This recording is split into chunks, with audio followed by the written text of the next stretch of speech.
Pada part ini kita akan belajar cara memahami teknologi inti yang mendukung Docker. Hal ini akan memberi kita wawasan lebih mendalam tentang cara kerja Docker dan akan membantu kita menggunakan Docker secara efektif. Pada dasarnya, Docker bekerja dengan memanfaatkan beberapa teknologi inti di sistem operasi Linux. Nah, di antaranya yaitu ada namespace, yaitu teknologi ini memungkinkan Docker untuk membuat lingkungan terisolasi untuk setiap kontainer.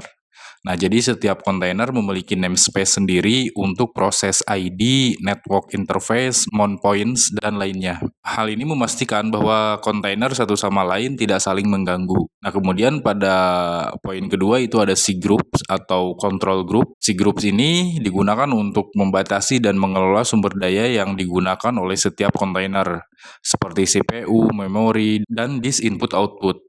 Nah, dengan si groups ini kita dapat memastikan bahwa setiap kontainer mendapatkan alokasi sumber daya yang cukup dan tidak saling berebut sumber daya. Nah, kemudian yang ketiga itu ada Union File System. Union FF ini adalah sistem berkas yang memungkinkan kita untuk menggabungkan beberapa lapisan berkas menjadi satu. Nah, Docker menggunakan Union FS ini untuk membangun image container. Nah, setiap lapisan image berisi perubahan terhadap sistem berkas, sehingga kita dapat dengan mudah membuat image baru berdasarkan image yang sudah ada. Nah, kemudian yang terakhir itu ada kontainer. Kontainer adalah daemon yang bertanggung jawab untuk mengelola siklus hidup kontainer, seperti membuat, menjalankan, dan menghentikan kontainer. Nah, kontainer ini merupakan komponen inti dari Docker Engine. Nah, jadi saat kita menggunakan Docker, keempat teknologi inilah yang dimanfaatkan oleh Docker. Nah, mungkin teman-teman bertanya, jika Docker memanfaatkan keempat teknologi inti di sistem operasi Linux, pertanyaannya jika Docker diinstal di Windows maupun di macOS menggunakan Docker Desktop untuk kebutuhan pengembangan dan pengujian, apakah masih memanfaatkan keempat teknologi tersebut? Karena waktu awal-awal saya belajar Docker pun terlintas pertanyaan seperti itu. Pada dasarnya, meskipun Docker diinstal di Windows maupun di macOS, Docker masih tetap menggunakan keempat teknologi inti dari Linux. Hanya saja cara kerjanya sedikit berbeda dibandingkan di Linux. Hal ini karena Windows dan macOS memiliki arsitektur dan kernel yang berbeda. Nah, pertanyaannya lalu bagaimana cara kerjanya? Di Windows maupun di macOS, Docker menggunakan mesin virtual untuk menjalankan environment Linux. Nah, mesin virtual ini biasanya berupa distribusi Linux yang ringan seperti Alpine Linux. Nah, di dalam mesin virtual inilah Docker Engine berjalan dan memanfaatkan teknologi inti Linux seperti namespace, cgroup, Union FS, dan container. Jadi, meskipun Docker di Windows dan macOS tidak langsung menggunakan teknologi inti Linux, mereka tetap memanfaatkan teknologi tersebut di dalam mesin virtual Linux yang berjalan di background layer. Nah, yang menjadi pertanyaannya bagaimana mesin virtual tersebut terbentuk. Nah, mesin virtual atau VM terbentuk baik di Windows maupun di macOS saat melakukan proses instalasi Docker. Nah, selama proses instalasi, Docker Desktop akan menawarkan kita untuk memilih mesin virtual yang akan digunakan.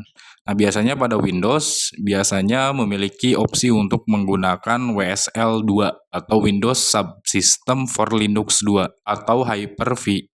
Nah, sedangkan pada macOS, Docker Desktop menggunakan HyperKit, sebuah hypervisor ringan yang dirancang khusus untuk virtualisasi kontainer. Hanya saja yang perlu diperhatikan jika teman-teman menggunakan Windows maupun macOS untuk install Docker Desktop, yaitu dari sisi performance dan konsumsi sumber daya. Baik di Windows maupun macOS, performa kontainer sedikit lebih lambat dibanding di Linux karena ada lapisan virtualisasi tambahan. Nah, sedangkan dari sisi sumber daya, karena adanya mesin virtual sehingga membutuhkan sumber daya seperti RAM, CPU yang tidak sedikit.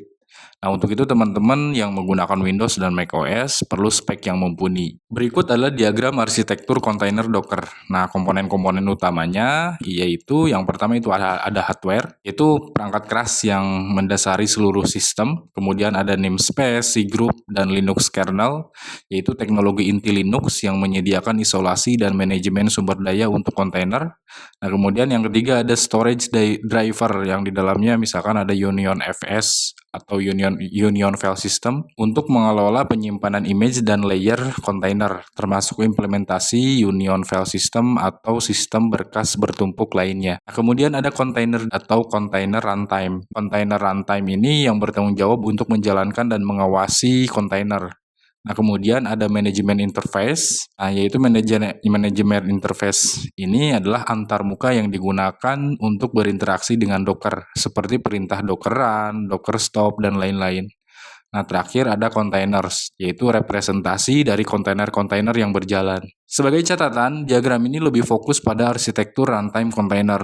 Ada juga aspek lain dari Docker, seperti image building dan jaringan yang tidak tercakup dalam diagram ini.